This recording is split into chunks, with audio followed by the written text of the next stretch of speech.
Assalamualaikum warahmatullahi wabarakatuh. Halo teman-teman, ketemu lagi nih dengan saya Septi Afriani. Oke teman-teman, kali ini kita akan membahas pembahasan mini tryout untuk SKB Guru SD yang part 2. Jadi buat teman-teman yang belum nonton part 1-nya, boleh tuh kalau nonton part 1-nya dulu. Nanti tuh kita bakal membahas soal-soal tentang periode, gaya, magnet, tumbukan, gelombang elektromagnetik, elastisitas, cermin cembung, dan gerhana. Nah, jadi aku saranin nih ya buat temen-temen yang belum nonton videoku yang per materi itu, yang soal pembahasan dan latihan, materi-materi yang ada di sini tuh tonton dulu aja biar nanti tuh pas pas ngikutin video ini tuh lebih gampang gitu loh. Soal nomor 8 ya, lanjutan yang kemarin. Sebuah bandul yang digantung dengan tali berayun 20 kali dalam 5 detik. Periode bandul tersebut adalah, nah ini ya teman-teman, ini gampang lah ya, pasti teman-teman bisa. Jadi ini tuh berayun 20 kali, jadi tuh ceritanya ada bandul misalnya apa gitu dikasih tali terus diayun-ayunin gitu kan. Dia itu 20 kali, jadi tuh ke sana satu, ya kan, kayak gitu, terus 20 kali selama 5 detik gitu loh maksudnya. Nah, ini ya jumlah ayunannya kan 20 kali. Waktunya itu selama 5 detik. Periodenya berapa? Teman-teman pasti nggak asing kan dengan kata periode. Misalnya, periode revolusi bumi. Nah, berarti apa coba artinya? Waktu yang diperlukan si bumi untuk mengelilingi matahari kan? Satu kali mengelilingi matahari itu waktunya berapa gitu kan? Jadi tuh keywordnya periode itu waktu ya. Periode itu artinya waktu kan. Periode itu waktu, tapi untuk satu kali apa gitu loh. Jadi periode adalah waktu untuk satu kali ayunan kalau dalam hal ini. Kalau periode revolusi ya berarti waktu untuk satu kali mengelilingi matahari kayak gitu. Jadi waktu untuk satu kali gitu. Oke ya, jadi biar lebih enak tuh periode kan artinya waktu. Jadi yang di atas yang di sini tuh waktu. Yang ini baru jumlah ayunannya. Kan tadi waktu untuk satu kali ayunan. Waktu per jumlah ayunan. Waktu per jumlah ayunan. Periode. Ya kan? Waktunya kan 5, terus ini 5 detik kan. Tadi 5 detik jumlahnya tuh 20 kali. Berarti kalau kita, sederhanakan ya. Ini kan jadi 1 per berapa? Bawahnya. 4 kan? Berarti 1/4 itu sama aja 0,25 detik. Jawabannya yang ingat ya teman-teman, kalau periode itu artinya waktu untuk satu kali ayunan atau satu kali putaran, gitulah. Nah, bisa juga pakai perbandingan teman-teman, perbandingan senilai. Kalau 20 ayunan itu selama 5 detik.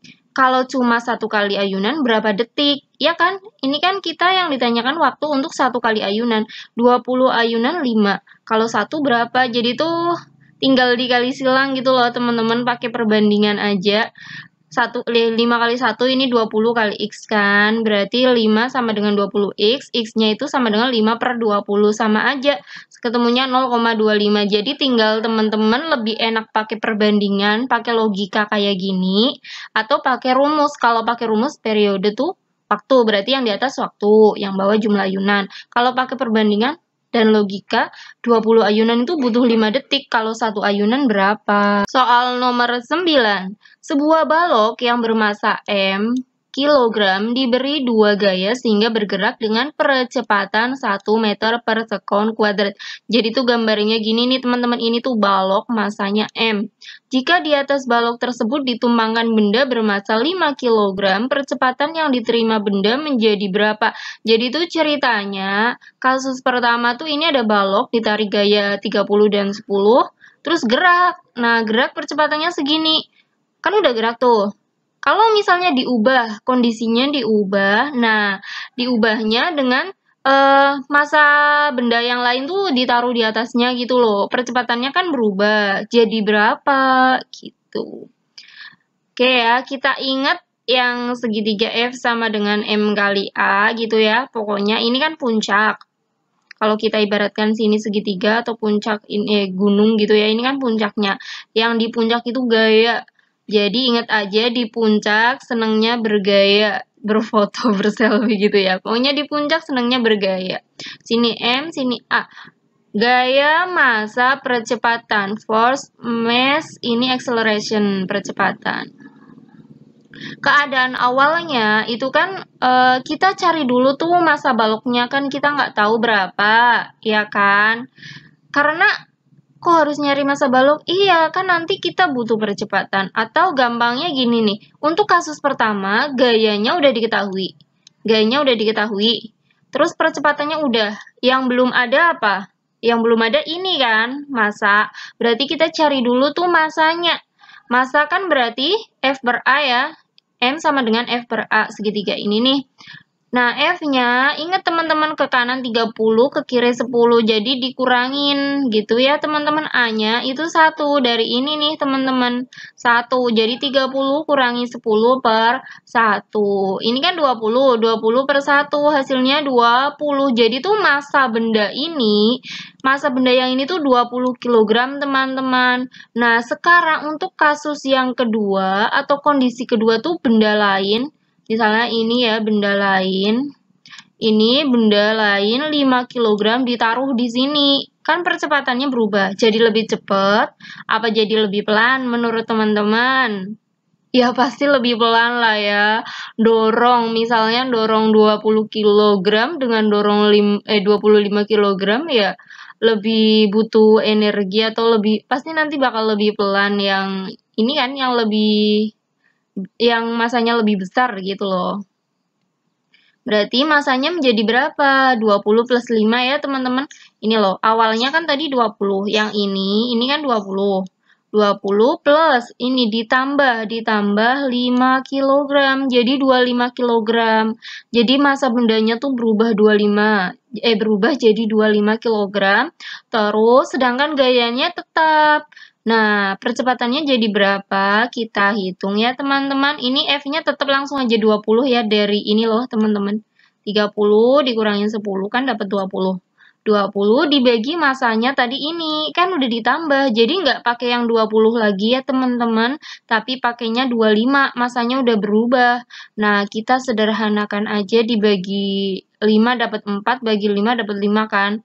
Berarti kan 4 per 5 atau 0,8 gitu ya teman-teman. Jadi jawabannya yang D. Soal nomor 10. Perhatikan gambar magnet K. Ini tuh magnet K. Nah, punya kutub A dan B. Yang didekatkan pada magnet hasil elektromagnet. Apabila K ditolak, maka A adalah kutub. Jadi teman-teman ini adalah materi tentang magnet ya. Buat teman-teman yang belum nonton videoku tentang magnet, boleh banget tuh kalau nonton dulu. Biar nanti pas ngerjain soal ini tuh lebih gampang gitu loh teman-teman.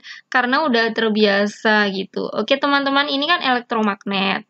Nah, kita tentukan dulu ini si magnet yang ini itu kutub utaranya mana, selatannya mana gitu. Oke, kita ibaratkan ini kutub X, ini Y gitu ya teman-teman. Nah, pertama tentukan arah arusnya kan. Arah arusnya kan keluar dari positif. Ya kan, keluar dari positif. Ini kan positif yang lebih panjang itu yang positif, yang lebih pendek itu yang negatif. Berarti kan dari sini tuh ke sana. Berarti kan dari sini ke sana gitu kan. Aduh. Nah, ini nih, kan dari sini terus ke sana gitu ya, teman-teman. Ini, kalau arusnya tuh kalau ditulis kayak gini, terus kayak gini, lewat belakang, kabelnya lewat belakang kan. Pertama kali menyentuh, ini loh, pertama kali menyentuh ini si magnet yang ini, yang XY, batang XY-nya, itu kan lewat belakang kabelnya. Ingat ya, kalau lewat belakang arusnya pasti ke bawah, 4 jarinya ke bawah. Gitu ya teman-teman, udah paham kan? Pertama arusnya, kutub positifnya di mana? Nah, berarti arusnya ke sini, ke sana gitu ya, ke sini, ke sana gitulah. Sini, sana, terus habis itu tentukan kabelnya lewat mana? lewat belakang. Pertama kali nyentuh ini nih. Kalau lewat depan tuh ini ke sini kelihatan. Kalau ini kan nggak kelihatan pas pertama kali. Berarti artinya lewat belakang. Kalau lewat belakang arusnya ke bawah. Pasti. Ini kan waktu di bagian sini kan naik, di bagian belakang ini kan naik. Habis itu kan waktu ke depan udah turun tuh. Jadi kayak gitu tuh teman-teman. Ingat. Nah, jadi kayak gini nih. Karena dia arusnya lewat belakang, buat mengingat lewat belakang arusnya ke bawah. Jadi itu kayak gini nih teman-teman. Ini ke bawah. Ke bawah, 4 jarinya ke bawah. Nah, 4 jarinya ke bawah tuh kayak gini loh teman-teman, pakai tangan kanan teman-teman. Terus diperagakan aja kayak gini. Kayak gambar kayak gini loh. Kalau misalnya biar lebih enak tuh teman-teman bisa ambil batang atau pulpen atau pakai tangan kiri teman-teman atau pakai apalah gitu ya. Yang jelas tuh kayak gini tangannya posisinya. Jadi 4 jarinya kan ke bawah ini. Kan ke bawah kayak gini. Nah, terus kalau udah apa selanjutnya? Jempolnya arah utara. Ini kan jempolnya ke sana nih. Nah, berarti sini tuh utara. Yang sini berarti selatan. Gampang lah ya teman-teman. Pertama tentukan arusnya. Habis itu lewat belakang apa depan. Kalau belakang jarinya ke bawah. Peragakan ya teman-teman pakai tangan teman-teman. Terus berarti jempolnya arah utara. Oke, berarti kan sini utara kita pindah. Ini loh, ini. Nah, ini utara, sini selatan kan. Terus ini K ditolak. K ditolak berarti A harus apa? Kalau biar ditolak, kutubnya harus sama kan? Berarti sini harus selatan, B-nya harus utara. Karena ini ya ditolak. Berarti kutub A adalah selatan. Jawabannya yang A. Soal nomor 11. Dua bola yang bermassa sama bergerak saling mendekati. Bola pertama bergerak dengan kecepatan 6 meter per sekon ke kanan. Dan bola kedua bergerak dengan kecepatan 4 meter per sekon. Kalau saling mendekati, yang satunya ke kanan berarti yang ini otomatis ke kiri ya teman-teman bola keduanya. Apabila setelah tumbukan kecepatan bola pertama 3 meter per sekon ke kiri, berapa kecepatan bola kedua setelah tumbukan? Oke teman-teman, masih ingat enggak? Oke, tulis dulu aja yang diketahui nih. Masanya sama ya, benda pertama dan benda kedua masanya sama, tak ibaratkan M. Boleh M, boleh X, boleh Y, boleh K, wis terserah teman-teman. Kecepatan benda pertama 6 meter per sekon. Positif ya. Positif karena dia ke kanan ini teman-teman, ke kanan. Kalau yang kedua itu otomatis ke kiri ya karena saling mendekati walaupun di sini nggak ditulis. Berarti ada tanda apa? Negatifnya karena ke kiri. Setelah tumbukan berarti itu kecepatan benda pertama aksen. Ini tuh artinya setelah tumbukan, kejadian setelah tabrakan atau tumbukan ya. Ini tuh min 3 karena dia apa? Ke kiri, teman-teman. Nah, pertanyaannya tuh kecepatan benda kedua atau bola kedua setelah tumbukan berapa? Jadi gini ya, teman-teman. V2 aksennya berapa? Ingat, momentum sebelum tumbukan sama dengan momentum sesudah tumbukan. Hukum kekekalan momentum. Sebelum tumbukan kan ada dua benda tuh. M1 V1 plus M2 V2 ya. Jadi dua-duanya emang sedang bergerak dan saling mendekat. Pokoknya ditulis aja kayak gini, ada dua benda. Keadaan sebelum tumbukan ada dua benda yang bergerak dengan kecepatan masing-masing. Nah, setelah tumbukan juga masing-masing bergerak dengan kecepatan tertentukan. M1 V1 aksen itu kecepatan setelah tumbukan, ini juga kecepatan setelah tumbukan. Jadi M2 V2 aksen, MV gitulah teman-teman. MV sama dengan MV gitu. Masa kecepatan. Momentum kan masa kecepatan ya teman-teman. Ingat.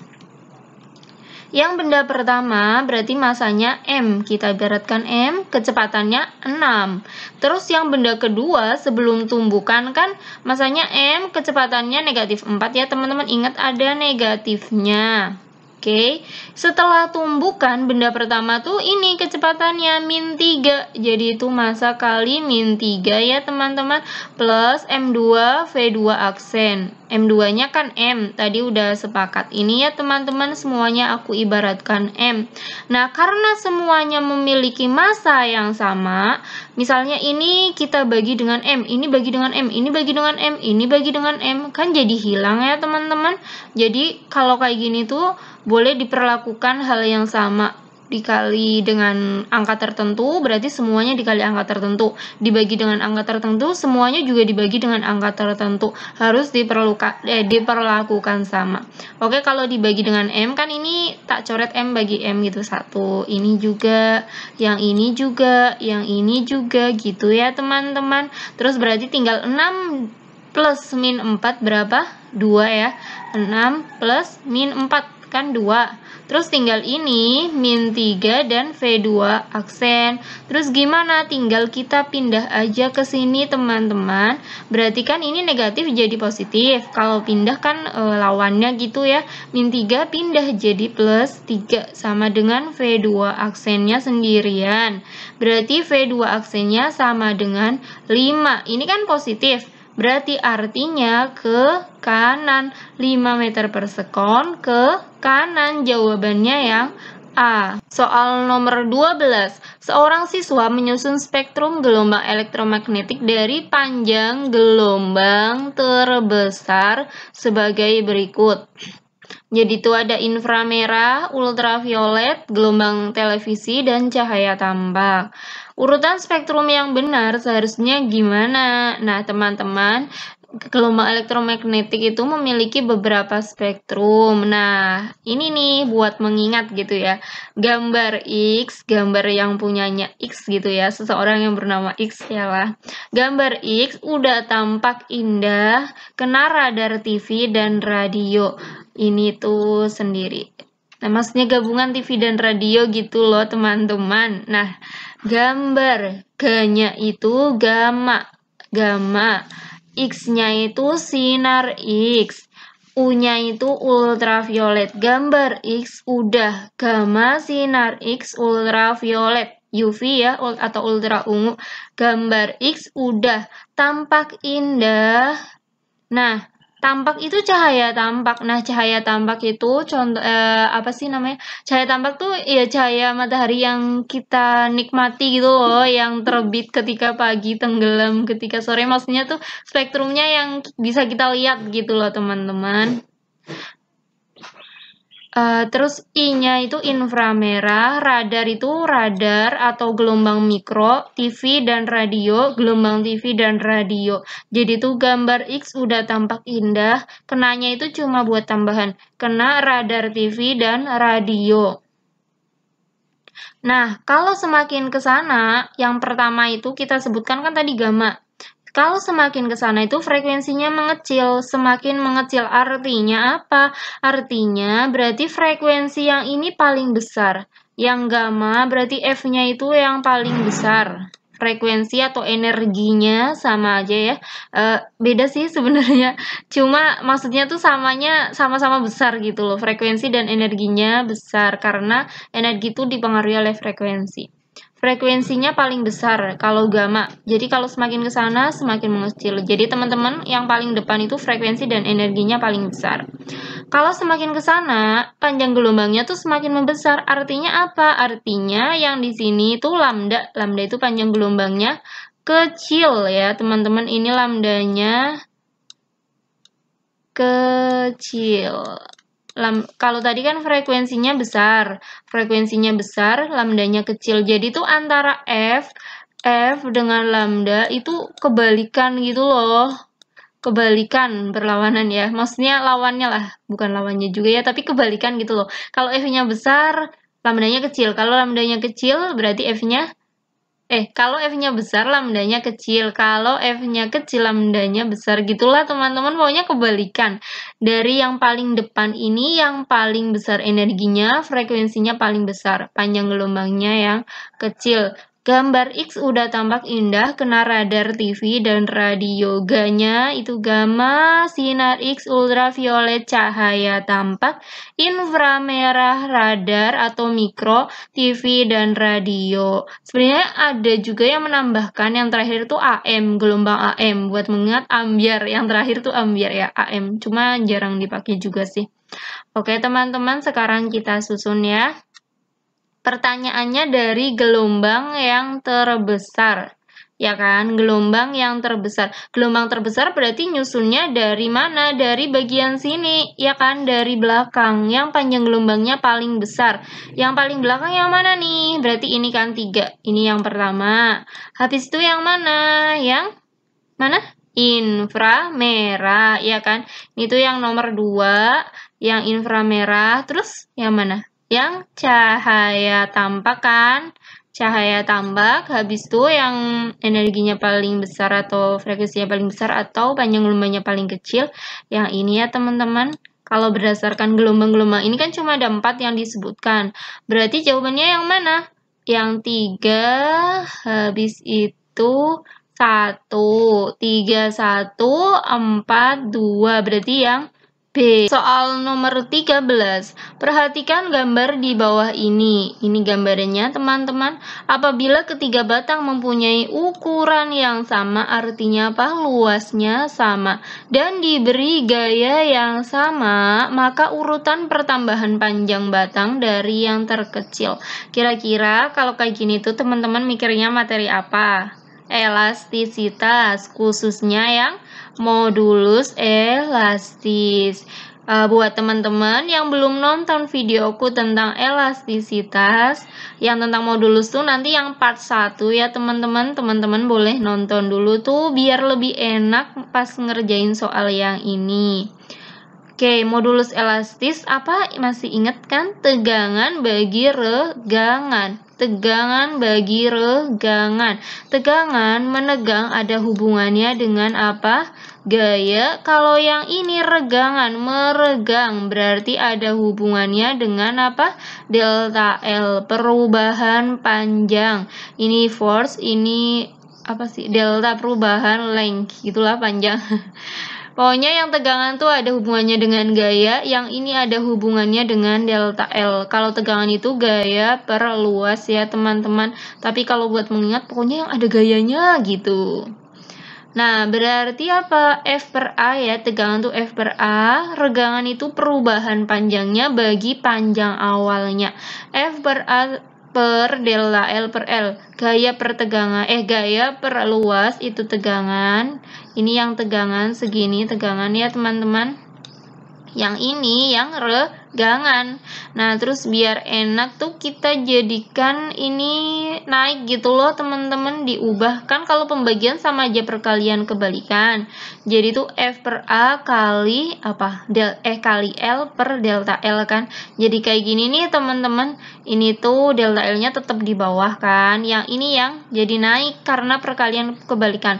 Kalau misalnya teman-teman pengen lebih jelas lagi, teman-teman tulis aja pakai pakai kertas gitu, pakai pulpen, terus teman-teman kali dibalik gitu loh, pembagian itu kan perkalian kebalikan ya, gitulah teman-teman, nanti dapat ini F per A kan, F per A delta L per L. Jadi yang delta L per L nulisnya dari bawah, F per A delta L per L gitu ya.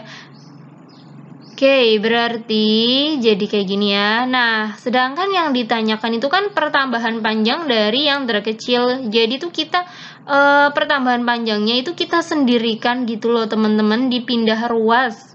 Nah, ini tuh naik ke sana kan, pindah ke sana, E-nya pindah ke sini. Ini tadinya di bawah, kalau pindah jadi ke atas. Ini ke atas kan. Kalau ini tadi di atas, ini kan sama aja per 1 gitu ya teman-teman. Kalau ini kan tadinya di atas, pindah jadi di bawah. Jadi kayak gini teman-teman. Nah, sedangkan F-nya sama, gayanya sama. F-nya sama, ukurannya sama, berarti ini sama ya teman-teman. Jadi tuh yang mempengaruhi tinggal apa? E-nya kan. Kalau E-nya besar, hasilnya ini kecil apa besar? 1 dibagi 2 dengan 1 dibagi 5, lebih besar yang mana hasilnya? Yang 1 dibagi 2, ya kan?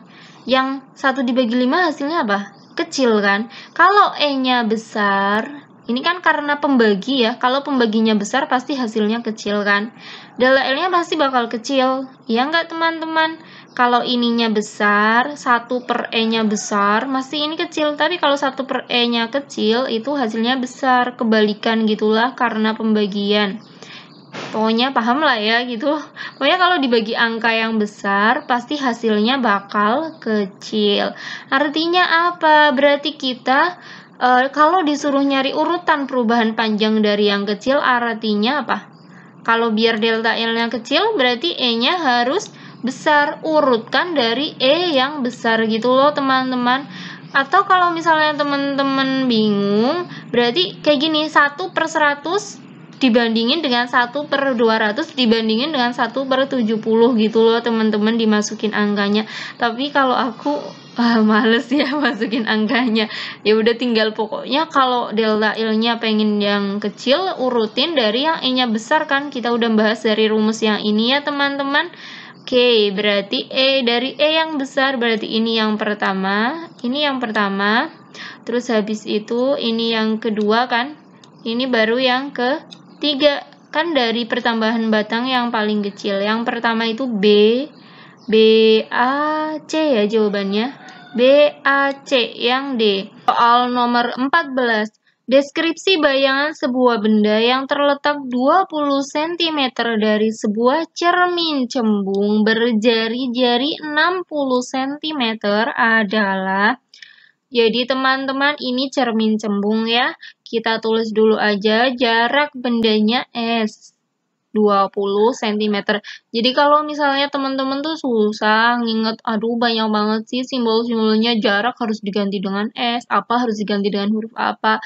Teman-teman tulis aja namanya langsung, tulisnya jarak, ya udah tulis jarak benda. Kayak gitu nggak apa-apa ya teman-teman. Cuma ini biar apa sih ya namanya lebih singkat apa dan menghemat gitulah kalau di fisika tuh biar lebih enak juga gitu. Nah, jari-jarinya, jari-jari R kan. Kalau di matematika jari-jari juga R ya. R besar atau R kecil lah ya, terserah. R-nya 60 cm. Hubungannya apa? Nanti tuh kita butuhnya fokus. Nah, fokus itu setengahnya ya teman-teman. Jadi kalau diameter itu kan 2 kalinya jari-jari.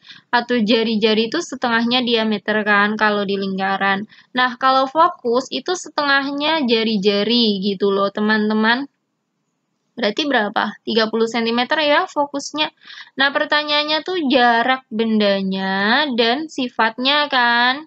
Oke, kita ingat ya teman-teman, cermin cembung. Kita ingat persamaan pada cermin, kan ada ini nih, 1/F sama dengan 1/S plus 1/S aksen. Cuma karena ini cermin cembung ya teman-teman, ingat cermin, bukan lensa ya, cermin cembung ini tuh dia cermin negatif teman-teman, jadi tuh ini ada tanda negatifnya fokusnya, jadi minus 1/F sama dengan 1/S plus 1/S aksen. Terus berarti ini kita pindahin ke sini, kenapa? Karena kita butuhnya ini yang ditanyakan ini, yang S aksennya. Berarti kan pindah jadi negatif, negatif 1/F minus 1/S sama dengan 1/S aksen. Ini udah sendirian nih S aksennya. Nah, kita masukkan angkanya. Fokusnya kan 30. Nih, tadi kan udah dibagi 2 kan, 30. S-nya 20 dimasukkan minus 1/S sama dengan 1/S aksen. Terus kita samakan penyebutnya. Kan jadi 60. 30 dan 20 disamakan jadi 60. 30 kok jadi 60 kan dikali 2 jadi negatif 2 di sini karena ini ada negatifnya. Nah, yang ini 20 kok jadi 60 kan dikali 3. Berarti di sini tuh negatif 3 karena ini negatif gitu ya teman-teman. Paham lah ya pasti. Ini tinggal disamakan penyebutnya aja. Nanti kan ini pembilangnya berubah. 1/S aksen tetap ini ya. Oke, kita hitung ini minus 2, minus 3, minus 5. Minus 5/60 sama dengan 1/S aksen. Berarti kan yang ditanyakan itu tadi S aksen. Berarti kita balik aja teman-teman. Dibalik. Ini tuh jadi di atas, satunya jadi di bawah atau dibalik. Jadi ini juga ikutan dibalik. Jadi 60/-5 ya dibalik. Dibalik. gitu. 60 per negatif 5, negatif 12 ya. 60 bagi 5 kan 12. Ini ada negatifnya. Negatif 12 sama dengan minus S aksen negatif. Bayangan kalau negatif itu artinya maya. Artinya maya. Artinya maya. Kalau nyata itu udah jelas salah ya. Nyata salah. Minus 12. Ini 60. Salah. Berarti jawabannya yang C. Gitu ya teman-teman. Maya, kalau negatif tuh maya, negatif. Terus besarnya tuh tadi 12 kan, bukan 60 ya. Tahu kalau kita lihat gambarnya tuh gini teman-teman, ini tuh cermin cembung. Ini cembung ya bentuknya. Ini tuh yang bagian depan, ini bagian belakang. Nah, ini kan ini tadi maya ya teman-teman. Jadi kalau cermin cembung tuh contohnya spion motor. Teman-teman kan bisa ngelihat bayangannya di spion kan. Nah, kalau bayangannya bisa langsung dilihat di cerminnya itu bayangan maya namanya. Kalau nggak kelihatan di cerminnya tapi harus ngelihatnya di tembok atau di layar atau di kertas itu namanya bayangan nyata. Kalau langsung kelihatan kan di spion maya. Tegak apa terbalik? Kalau teman-teman ngelihat apa sih namanya? Kepala orangnya tetap di atas apa jadi di bawah? Di atas kan berarti tegak lebih besar apa lebih kecil kalau ngelihat di spion? Lebih kecil, berarti diperkecil gambarnya tuh gini nih teman-teman. Jadi tuh maya, kalau digambar tuh ini garisnya putus-putus, ini nih putus-putus kan. Maya terus tegak sama-sama tanda panahnya di atas, ini di atas, kepalanya di atas, kepalanya tetap di atas, diperkecil kan lebih kecil teman-teman. Maya tegak diperkecil. Ini di mana? Di belakang cermin apa di depan cermin? Ini kan ini apa sih namanya? Ini depannya gitu loh, bendanya kan di sini. Berarti sini di belakang cermin gitu ya teman-teman. Maya tegak di belakang cermin. Jawabannya yang C. Soal nomor 15 C udah sampai soal terakhir aja nih di yang tryout kemarin. Soal nomor 15 terakhir kan. Perhatikan gambar berikut. Ini adalah matahari, bulan, dan bumi. Bumi yang berada pada nomor 2. Jadi itu kena bayangan yang nomor 2 itu mengalami apa? Pasti teman-teman udah tahu ya. Kalau yang nomor 2 ini gerhana bulan apa matahari? Gerhana matahari kan, berarti ini salah. Yang gerhana bulan, salah. Gerhana matahari sebagian, jawabannya yang B. Makasih ya buat teman-teman yang udah mau ikutan tryoutnya, terus juga udah nonton pembahasannya, udah ngikutin channelku, dan udah mau share channelku ke teman-teman yang lain. Yang belum boleh banget tuh kalau misalnya subscribe dulu dan share juga channel ini ke teman-teman yang lain. Makasih ya teman-teman, semoga video ini tuh bermanfaat buat teman-teman dan tetap semangat terus walaupun jadwalnya belum ada ya teman-teman.